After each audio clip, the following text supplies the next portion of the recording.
ನಮಸ್ಕಾರ. GTV news ಕನ್ನಡಕ್ಕೆ ಸ್ವಾಗತ. ನಾನು ನಿಮ್ಮ ವೆಂಕಟೇಶ್. ಮಾಗಡಿ ತಾಲೂಕಿನ ಕುದೂರು ಹೋಬಳಿಯ ಮಾದಿಗೊಂಡನಹಳ್ಳಿ ದಾಖಲೆಯ ಕಳ್ಳಿಪಾಳ್ಯದ ಶ್ರೀ ಭಕ್ತ ಮುನೇಶ್ವರ ಕ್ಷೇತ್ರದ ಶ್ರೀ ನಂದೀಶ್ವರ ಹಾಗೂ ಶ್ರೀ ಮುನೇಶ್ವರ ದೇವರುಗಳ ಸಂಪೂರ್ಣ ಶಿಲಾಮಯ ಕಟ್ಟಡದ ದೇವಾಲಯ ಲೋಕಾರ್ಪಣೆ ಹಾಗೂ ಕುಂಭಾಭಿಷೇಕ ಕಾರ್ಯಕ್ರಮದ ವೇದಿಕೆ ಕಾರ್ಯಕ್ರಮವನ್ನು ಆಯೋಜಿಸಲಾಗಿತ್ತು.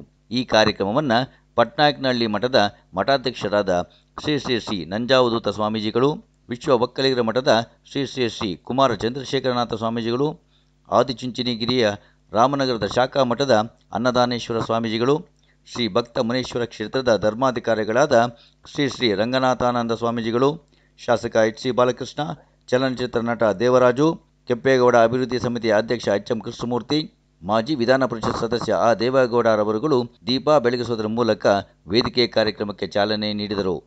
ಜ್ಞಾನಪೂರ್ಣಂ ಜಗಜ್ಯೋತಿ ನಿರ್ಮಲವಾದ ಮನವೇ ಕರ್ಪೂರದಾರತಿ. ಜ್ಞಾನಪೂರ್ಣಂ ಜಗಜ್ಯೋತಿ ನಿರ್ಮಲವಾದ ಮನವೇ ಕರ್ಪೂರದಾರತಿ. ಅನುದಿನ ಗುರುವಿನೊಳನುಗೂಡಿ ಭಕ್ತಿಯಲ್ಲಿ ಅನುದಿನ ಅನುಗೂಡಿ ಭಕ್ತಿಯಲ್ಲಿ ಜನನ ಮರಣ ರಹಿತ ಜಂಗಮಕ್ಕೆ ಬೆಳಗಿರಿ. ಜ್ಞಾನಪೂರ್ಣಂ ಜಗಜ್ಯೋತಿ ನಿರ್ಮಲವಾದ ಮನವೇ ಕರ್ಪೂರದಾರತಿ. ಇನ್ನೊಂದು ತಿಂಗಳಲ್ಲಿ ಇದು ದೇವಸ್ಥಾನ ಉದ್ಘಾಟನೆ ಲೋಕಾರ್ಪಣೆ ಆಗಬೇಕು, ನೀವೆಲ್ಲ ಬರಬೇಕಾಗುತ್ತೆ ಸ್ವಾಮಿಗಳೇ ಆಗಿ ಅಂತ ರಂಗನಾಥ ಸ್ವಾಮಿಗಳು ಹೇಳ್ತಾ ಇದ್ರು. ಅವಾಗ ಇಲ್ಲಿ ಕೆಲಸ ನಡೀತಾ ಇದ್ದದನ್ನು ನೋಡಿ ಇನ್ನೊಂದು ತಿಂಗಳಲ್ಲಿ ಹೇಗೆ ಮುಗಿಸ್ತಾರೆ ಇವರು, ಡೇಟ್ನ ಮುಹೂರ್ತವನ್ನ ನಿಗದಿ ಮಾಡಿಬಿಟ್ಟಿದ್ದಾರೆ, ಇದೆಲ್ಲ ಹೇಗೆ ಸಾಧ್ಯ ಆಗಿ ಅಂತೇಳಿ ಅಂದ್ಕೊಂಡು ಹೋದೆ ನಾನು. ಆದರೆ ಭಕ್ತ ಮುನೇಶ್ವರ ತಾನೇ ಮುಂದೆ ನಿಂತು ರಂಗನಾಥಾನಂದ ಸ್ವಾಮಿಗಳ ಮೂಲಕ ಎಲ್ಲ ದೊಡ್ಡ ಕಾರ್ಯವನ್ನು ಅತ್ಯಂತ ಯಶಸ್ವಿಯಾಗಿ ಸುಸೂತ್ರವಾಗಿ ನಿರ್ವಿಘ್ನವಾಗಿ ನಡೆಸಿಕೊಟ್ಟಿದ್ದಾನೆ ಆಗಿ ಅಂತ ಹೇಳಿದ್ರೆ ತಪ್ಪಾಗಲ್ಲ. ಇಲ್ಲಿ ಬರೋರದು ಒಬ್ಬೊಬ್ಬರದು ಒಂದೊಂದು ಕತೆ. ರಂಗನಾಥಾನಂದ ಸ್ವಾಮಿ ಅವರ ಅಂತಃಸತ್ವದಿಂದ ಅವರು ಹೇಳುವಂತ ನುಡಿ ಮಾತು ಇವತ್ತು ಸಾವಿರಾರು ಜನ ಭಕ್ತರ ಬಾಳಿಗೆ ಬೆಳಕನ್ನು ಕೊಟ್ಟಿರುವಂಥದ್ದನ್ನ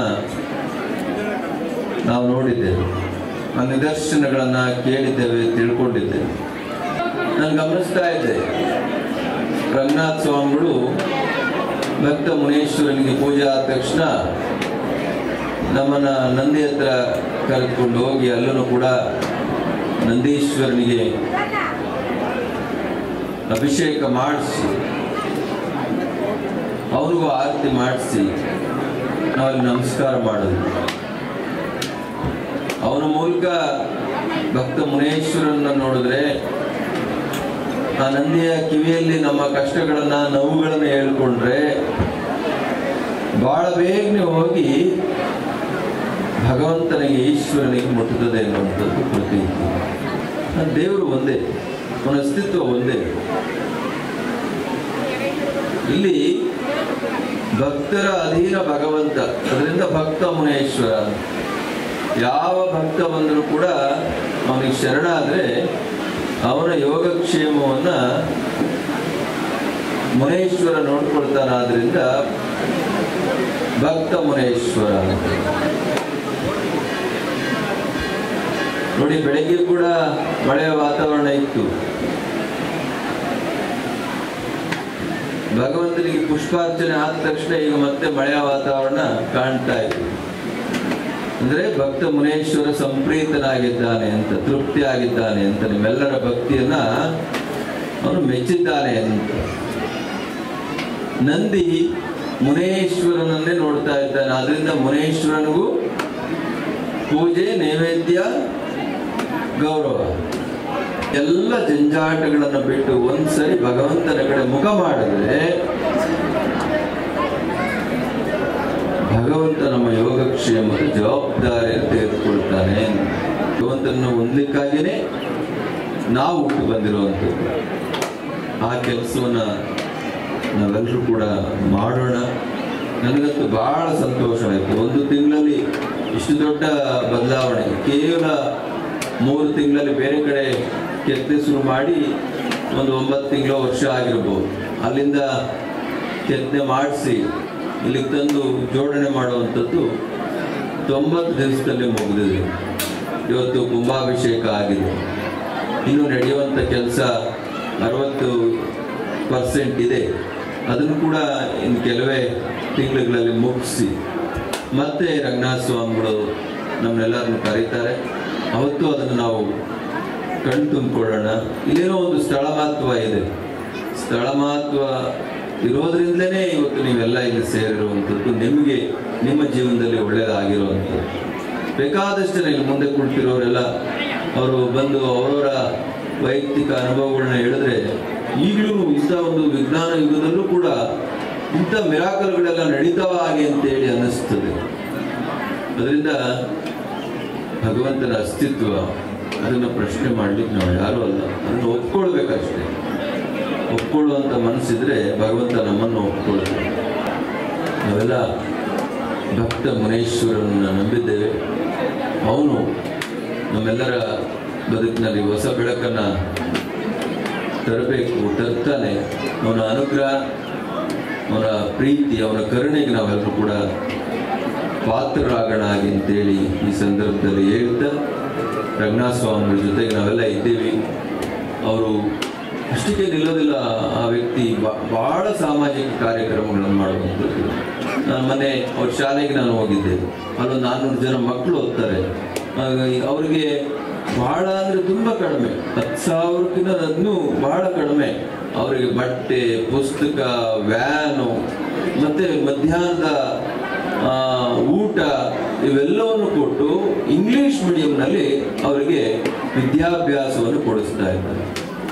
ಆಮೇಲೆ ಯಾರೇ ಬಂದು ಇಲ್ಲಿ ಮದುವೆ ಮಾಡಿಕೊಂಡ್ರು ಅವರಿಗೆ ತಾಳಿ, ಬಟ್ಟೆ ಮತ್ತು ಊಟದ ವ್ಯವಸ್ಥೆ, ಅಷ್ಟು ಖರ್ಚನ್ನು ಈ ಮಠ ಭರಿಸ್ತದೆ.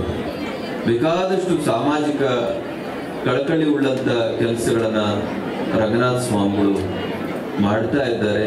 ಅವರ ಹಿಂದೆ ಅವರ ಶಕ್ತಿಯಾಗಿ ಭಕ್ತ ಮುನೇಶ್ವರ ಅವರ ಜೊತೆಗೆ ನಿಂತಿದ್ದಾನೆ. ಭಕ್ತರು ನೀವೆಲ್ಲರೂ ಕೂಡ ಅತ್ಯಂತ ಪ್ರೀತಿಯಿಂದ, ಗೌರವದಿಂದ ಅವ್ರಿಗೇನನ್ಸುತ್ತೆ ಅದನ್ನೇ ಹೇಳ್ತಾ ಇರ್ತಾರೆ. ಬಹಳ ಸಿಟ್ಟಾಗೂ ಕೂಡ ನಿಮ್ಮ ಮೇಲೆ ರೇಗ್ತಾ ಇರ್ತಾರೆ. ಅದನ್ನು ಕೂಡ ನೀವು ಪ್ರೀತಿಯಿಂದ ಸ್ವೀಕಾರ ಮಾಡ್ತೀರ. ಯಾಕಂತ ಹೇಳಿದ್ರೆ ಆ ಮನುಷ್ಯನಲ್ಲಿ ವಂಚನೆ ಇಲ್ಲ ಅಂತ. ಹಾಗಾಗಿ ಅವರಲ್ಲಿ ಕೂಡ ನೀವು ಮುನೇಶ್ವರನನ್ನು ನೋಡುವಂಥದ್ದು ನಾನು ಕಂಡಿದ್ದೇನೆ.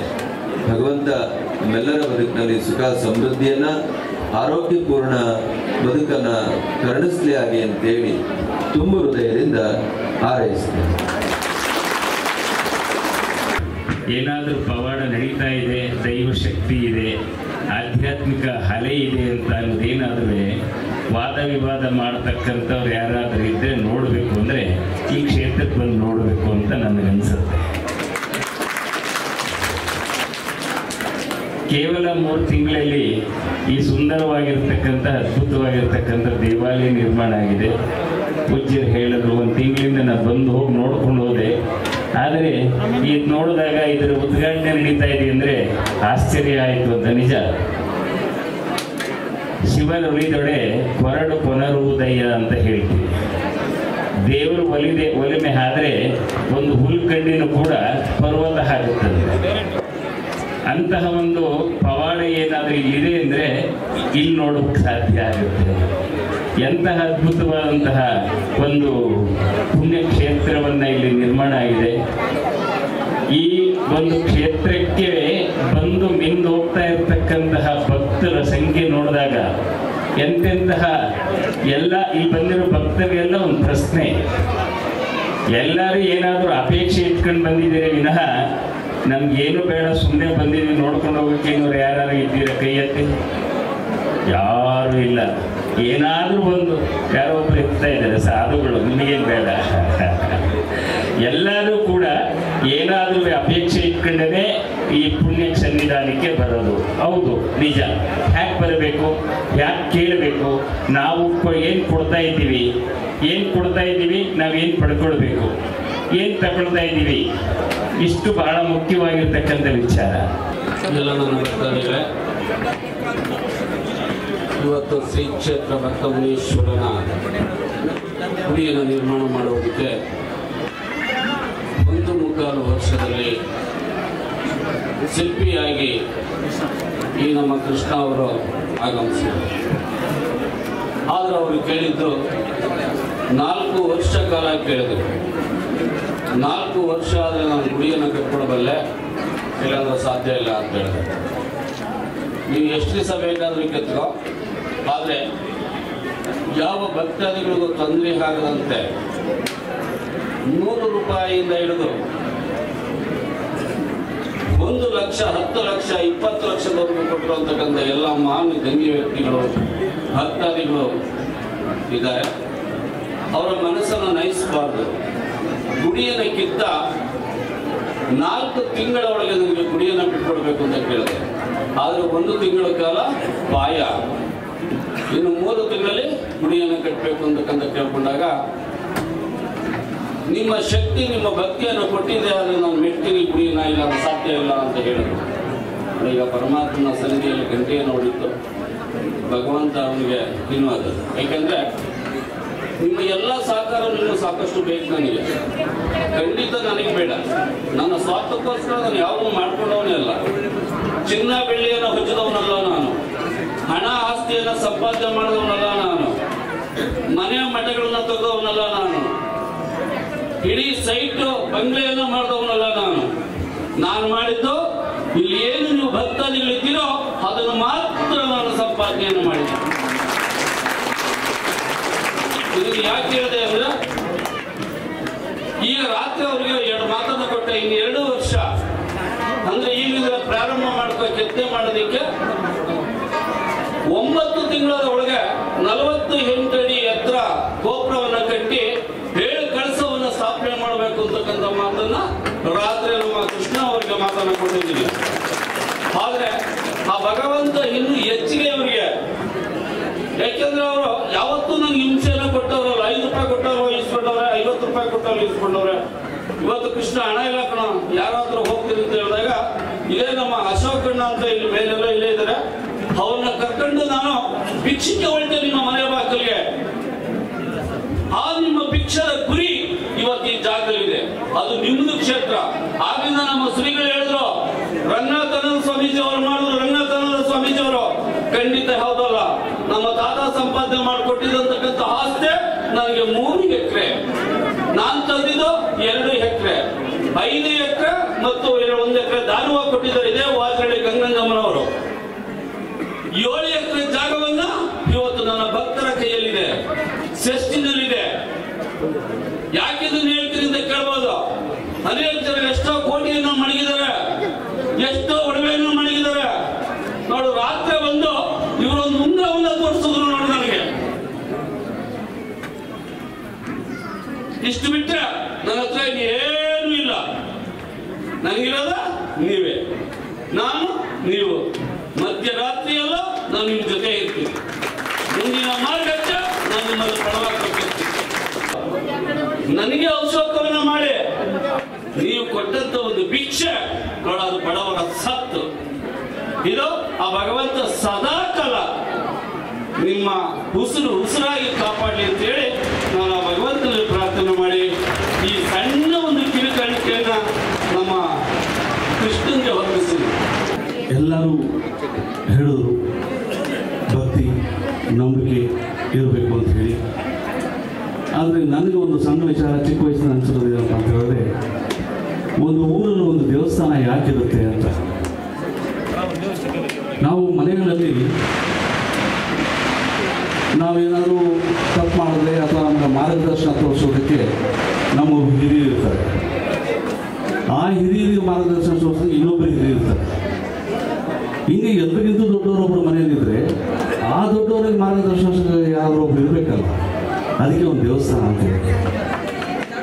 ಈ ಊರಲ್ಲಿ ದೇವಸ್ಥಾನ ಇದ್ದರೆ ಏನಪ್ಪ ಅಂತ ಹೇಳಿದ್ರೆ ಸಮಾಜ ಶಿಸ್ತಿನಿಂದ ನಡೆಯೋದಕ್ಕೆ ಒಂದು ಅನುಕೂಲ ಆಗುತ್ತೆ. ಯಾಕೆ ಅಂತ ಹೇಳಿದ್ರೆ ದೇವಸ್ಥಾನಕ್ಕೆ ಹೋಗಿ ನಮ್ಮ ಜೀವನನ ಗುರುತಿಸ್ಕೊಂಡು ಧನ್ಯವಾದ ಅರ್ಪಿಸೋದಾಗಲಿ ಅಥವಾ ನಮ್ಮ ಮುಂದಿನ ಭವಿಷ್ಯ ಕೇಳ್ಕೊಳ್ಳೋದಾಗಲಿ, ಇವೆಲ್ಲವೂ ಎಲ್ಲೋ ಒಂದು ಭಯ ಭಕ್ತಿಯಿಂದಲೇ ನಡೆಯುವಂಥ ಕೆಲಸಗಳು. ಆ ಭಯ ಅನ್ನೋದು ಮನುಷ್ಯನಲ್ಲಿ ಇದ್ದಾಗ ಒಂದು ಶಿಸ್ತಿನಿಂದ ನಡೀತಾರೆ. ಒಳ್ಳೆ ಅಭ್ಯಾಸ ಮಾಡಿಕೊಂಡು ಶಿಸ್ತಿನಿಂದ ಇರತಕ್ಕಂಥ ಒಬ್ಬ ಮನುಷ್ಯ ಅವನ ಶಿಸ್ತಿನಿಂದ ಜೀವನ ಸಾಗಿಸಿದ್ರೆ ನನ್ನ ಪ್ರಕಾರ ಅನಿಸೋದು ಅವನ ಜೀವನದಲ್ಲಿ ಅರ್ಧದಷ್ಟು ಕಷ್ಟ ಕಡಿಮೆ ಆಗುತ್ತೆ. ಆ ಶಿಸ್ತು ಇರೋದಕ್ಕೋಸ್ಕರ ದೇವಸ್ಥಾನಗಳಿರ್ತವೆ. ಇವತ್ತು ಏನಾದ್ರು ಒಂದು ಶಕ್ತಿ ಇದೆ, ಒಂದು ಧರ್ಮ ಇದೆ, ನಾವೆಲ್ಲರೂ ಬಂಧು ಬಾಂಧವರಾಗಿ ಸೇರ್ತಾ ಇದ್ದೀವಿ, ಭಗವಂತನ ಪಾತ್ರರಾಗ್ತೀವಿ ಇದ್ರೆ ಅದು ಶ್ರೀ ಶ್ರೀ ರಂಗನಾಥ ಮಹಾಸ್ವಾಮಿಗಳ ಆಶೀರ್ವಾದ ಅಂತ ನಾನು ಕೂಡ ಭಾವಿಸಿದ್ದೀನಿ. ಇಲ್ಲಿ ಬಂದಂಥ ಭಕ್ತರಿಗೆ ಎಲ್ಲರಿಗೂ ಒಳ್ಳೆಯದಾಗಿದೆ, ಒಳ್ಳೆಯದಾಗ್ತದೆ. ಯಾಕೆಂದರೆ ನಿಷ್ಕಲ್ಮವಾದ ಮನಸ್ಸಿಂದ ಭಗವಂತನ ಪ್ರಾರ್ಥನೆ ಮಾಡಿದ್ದಾರೆ. ಹಾಗಾಗಿ ಈ ಕ್ಷೇತ್ರದಲ್ಲಿ ಒಂದು ಶಕ್ತಿ, ಮಹಿಮೆ ಎಲ್ಲವೂ ಇದೆ. ಹಾಗಾಗಿ ಎಲ್ಲ ಭಕ್ತರಿಗೂ ಆ ಭಕ್ತ ಮುನೇಶ್ವರನ ಅನುಗ್ರಹ ಸದಾಕಾಲ ಸಿಗಲಿ ಅಂತ ಹೇಳಿ ನಾನು ನನ್ನ ಮಾತನ್ನ ಮುಗಿಸ್ತೀನಿ. ಈ ಒಂದು ಕ್ಷೇತ್ರ ಈಗಾಗಲೇ ನಮ್ಮ ರಂಗನಾಥ ಸ್ವಾಮೀಜಿಗಳು ಹೇಳ್ತಿದ್ದಂಗೆ ಅತ್ಯಂತ ವೇಗವಾಗಿ ಬೆಳೆದಂಥ ಈ ಕ್ಷೇತ್ರ ಪುಣ್ಯಕ್ಷೇತ್ರ ಇದೆ. ಏಕೆಂತಂದರೆ ಈ ಭಕ್ತ ಮುನೇಶ್ವರ ಸ್ವಾಮೀಜಿಯ ಒಂದು ದೇವಸ್ಥಾನವನ್ನು ಕೇವಲ 4 ತಿಂಗಳಲ್ಲಿ ಲೋಕಾರ್ಪಣೆ ಮಾಡತಕ್ಕಂಥದ್ದು ನಿಮ್ಮೆಲ್ಲರೂ ಕೂಡ ಸಂತೋಷದ ವಿಷಯ. ನಾನು ಹೆಚ್ಚಿನಾಗೇನು ಮಾತಾಡಲಿಕ್ಕೆ ಹೋಗೋದಿಲ್ಲ. ನಿಮಗೆ ನಮಗೆಲ್ಲ ಈ ಭಕ್ತ ಮುನೇಶ್ವರ ಸ್ವಾಮೀಜಿಯ ಆಶೀರ್ವಾದದಿಂದ ನಾವೆಲ್ಲರೂ ಕೂಡ ಚೆನ್ನಾಗಿರುವ, ಈ ನಾಡಿಗೆ ಒಳ್ಳೆಯದಾಗಲಿ, ಈ ಭಕ್ತ ಮುನೇಶ್ವರನ ಆಶೀರ್ವಾದ ಎಲ್ರಿಗೂ ಸಿಗಲಿ. ನಮ್ಮ ರಂಗನಾಥಾನಂದ ಸ್ವಾಮೀಜಿಯವರು ಕೂಡ ಈ ಒಂದು ಕ್ಷೇತ್ರದ ಬಗ್ಗೆ ಹೆಚ್ಚಿನ ಕಾಳಜಿ ಮತ್ತು ಎಲ್ಲವೂ ಕೂಡ ಚೆನ್ನಾಗಿ ಮಾಡ್ತಾ ಇದ್ದಾರೆ. ನಾವು ನೀವೆಲ್ಲರೂ ಕೂಡ ಅವರಿಗೆ ಬೆಂಬಲವಾಗಿ ನಿಲ್ಲೋಣ. ಅವರ ಆಶೀರ್ವಾದ, ಈ ದೇವರ ಆಶೀರ್ವಾದ ನಮ್ಮ ಮೇಲೆ ಇರಲಿ ಅಂತೇಳಿ ನಾನು ಕೂಡ ಹಾರೈಸ್ತಾ, ನಮ್ಮ ಪೂರ್ವಿಕರ ಕಾಲದಿಂದಲೂ ಕೂಡ ಪ್ರತಿ ಗ್ರಾಮದಲ್ಲೂ ದೇವಸ್ಥಾನಗಳನ್ನು ನಿರ್ಮಾಣ ಮಾಡ್ತಕ್ಕಂಥದ್ದು, ಶಾಲೆಗಳನ್ನು ನಿರ್ಮಾಣ ಮಾಡ್ತಕ್ಕಂಥದ್ದು, ದೇವಸ್ಥಾನಗಳನ್ನ ಯಾತಕ್ಕೋಸ್ಕರ ನಿರ್ಮಾಣ ಮಾಡ್ತಿದ್ರು ಅಂತ ಹೇಳಿದ್ರೆ ಇದೊಂದು ನೆಮ್ಮದಿಯ ತಾಣ. ದೇವಸ್ಥಾನ ಮನುಷ್ಯ ಅವನು ಎಷ್ಟೇ ಸಂಪಾದನೆ ಮಾಡಿದ್ರು ಕೂಡ ನೆಮ್ಮದಿ ಅಂತಕ್ಕಂಥದ್ದು ಸಿಗೋದಿಲ್ಲ. ಅವನು ಶ್ರೀಮಂತ ಆಗಲಿ ಬಡವ ಆಗಲಿ ಅವನಿಗೆ ನೆಮ್ಮದಿ ಸಿಗ್ತಕ್ಕಂಥ ಸ್ಥಳ ಯಾವುದಾದ್ರೂ ಒಂದಿದ್ರೆ ಅದು ದೇವಸ್ಥಾನ ಅಂತಕ್ಕಂಥದ್ದು ನನ್ನ ಅಭಿಪ್ರಾಯ. ಭಕ್ತ ಮುನೇಶ್ವರ ದೇವಸ್ಥಾನದ ವಿಶೇಷತೆಯನ್ನು ಅನೇಕ ಎಲ್ಲರೂ ಕೂಡ ತಮಗೆ ಮನದಟ್ಟು ಮಾಡಿಕೊಂಡಿದ್ದಾರೆ. ಇದೊಂದು ಪವಾಡ ನಡೀತಕ್ಕಂಥ ಸ್ಥಳ. ದೇವಸ್ಥಾನ ನೀವು ಇನ್ನೊಂದು 6 ತಿಂಗಳು ಬಿಟ್ಕೊಂಡ್ಬಂದು ನೋಡಿದ್ರೆ ಇನ್ನೊಂದು ದೇವಸ್ಥಾನ ನಿರ್ಮಾಣ ಆಗಿರ್ತದೆ. ಇದ್ಯಾವ ಕಟ್ಟಿದ್ರಪ್ಪ ಅಂದ್ರೆ 1 ತಿಂಗಳಲ್ಲಿ ನಿರ್ಮಾಣ ಮಾಡೋದು ಅಂತಾರೆ. ನಾವೆಲ್ಲ 4-5 ವರ್ಷ ತಗೊಂತೀವಿ ಒಂದು ದೇವಸ್ಥಾನ ಕಟ್ಟಲಿಕ್ಕೆ. ಆದ್ರೆ ಇಲ್ಲಿಯ ವಿಶೇಷತೆ, ಇಲ್ಲಿಯ ಪವಾಡ ಏನಂತಂದ್ರೆ ಬಹುಶಃ ನಾವು ನೆನೆಸ್ಕೊಳ್ಳಿಕ್ಕೂ ಕೂಡ ಸಾಧ್ಯ ಇಲ್ಲ. ಕೇವಲ 4 ತಿಂಗಳಲ್ಲಿ ಈ ಒಂದು ದೇವಸ್ಥಾನವನ್ನ ನಮ್ಮ ನಜದೂತ ಮಹಾಸ್ವಾಮೀಜಿ ಅವರು ಹೇಳಿದ್ರು. ಅವ್ರು ಬಂದು ಹೋದ ನಂತರ 4 ಮಂದಿ ಅವಾಗ ಹೇಳಿದ್ರು ನಾವು ತಿಂಗಳಲ್ಲಿ ಉದ್ಘಾಟನೆ ಮಾಡ್ತೀವಿ ಇದನ್ನ ಅಂತ. ನಮಗೂ ಆಶ್ಚರ್ಯ, ಇದು ಹೆಂಗ್ ಮಾಡ್ತಾರೆ ಉದ್ಘಾಟನೆ ಅಂತ ಹೇಳಿ. ನಿಜವಾಗ್ಲೂ ಕೂಡ ಆ ಭಗವಂತ ಅವನ ಸೇವೆಯನ್ನ ಯಾವ ರೀತಿ ಮಾಡಿಸ್ಕೊಳ್ತಾ ಇದ್ದಾರೆ ಅದಕ್ಕೆ ಈ ಒಂದು ದೇವಸ್ಥಾನ ನಿರ್ಮಾಣ ಆಗಿರ್ತಕ್ಕಂಥದ್ದೇ ಸಾಕ್ಷಿ. ಬಹುಶಃ ನಾವೆಲ್ಲರೂ ಕೂಡ ಇಲ್ಲೆಲ್ಲ ಸೇರಿದ್ದೇವೆ ಅಂತ ಹೇಳಿದ್ರೆ ಇಲ್ಲೊಂದು ದೈವಿಕ ಶಕ್ತಿ ಇದೆ ಅಂತ ಹೇಳಿ ಬಹಳ ಪವಾಡ ದೃಶ್ಯವಾಗಿ ಈ ಒಂದು ದೇವಸ್ಥಾನ ನಿರ್ಮಾಣ ಆಗಿದೆ.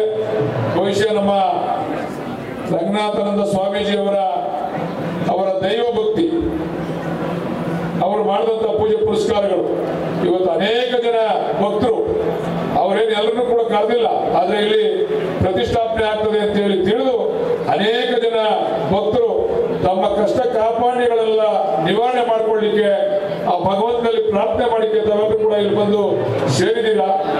ಈ ದೇವಸ್ಥಾನವನ್ನ ಕಟ್ಟಿಸ್ಲಿಕ್ಕೆ ಅನೇಕ ಜನ ಭಕ್ತರು ಪ್ರತ್ಯಕ್ಷವಾಗಿ ಪರೋಕ್ಷವಾಗಿ ಸಹಕಾರವನ್ನ ಮಾಡಿದ್ದೀರಾ. ಅದ್ರ ಜೊತೆಯಲ್ಲಿ ನನಗೂ ಕೂಡ ಒಂದು ವಿಶೇಷವಾದಂತ ನೆಟ್ಟು, ಅದೇನೋ ಗೊತ್ತಿಲ್ಲ ನನಗೆ.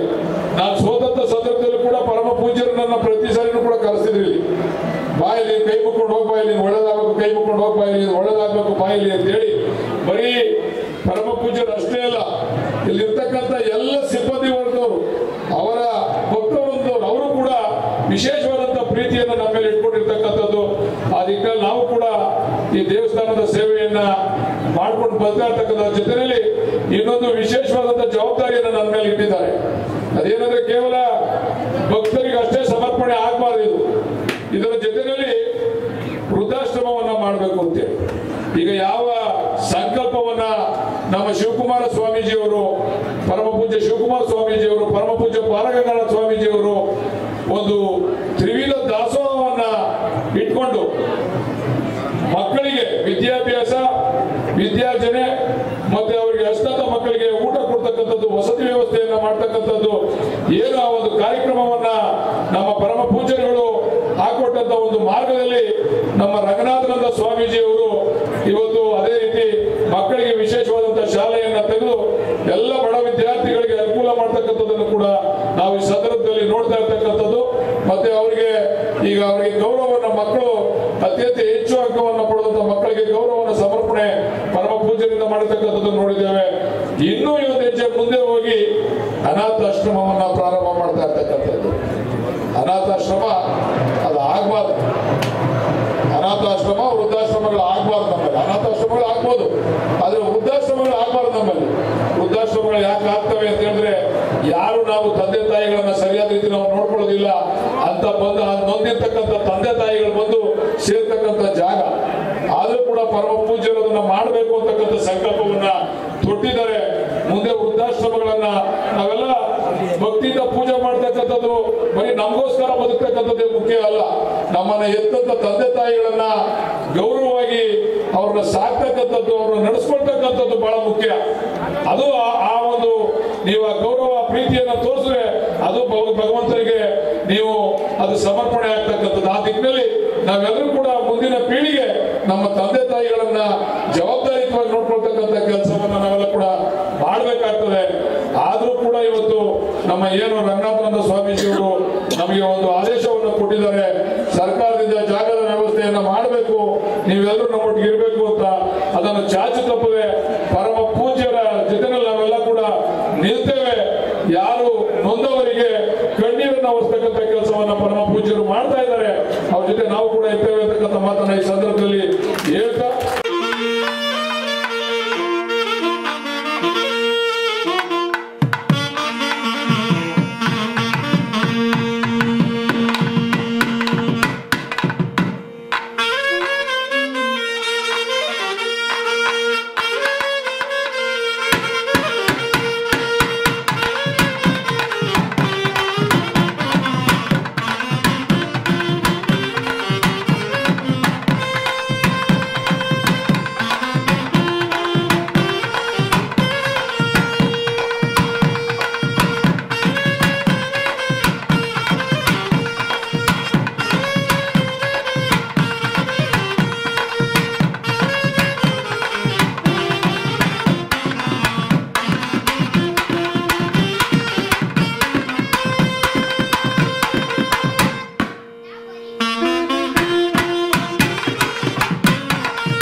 ಇವತ್ತಿನ ಮಾಗಡಿಯ ಸುದ್ದಿ ಸಮಾಚಾರ. ನಿರಂತರ ಸುದ್ದಿ ಸಮಾಚಾರಕ್ಕೆ ವೀಕ್ಷಿಸಿ ನಿಮ್ಮ GTV ನ್ಯೂಸ್ ಕನ್ನಡವನ್ನು. ವಂದನೆಗಳು.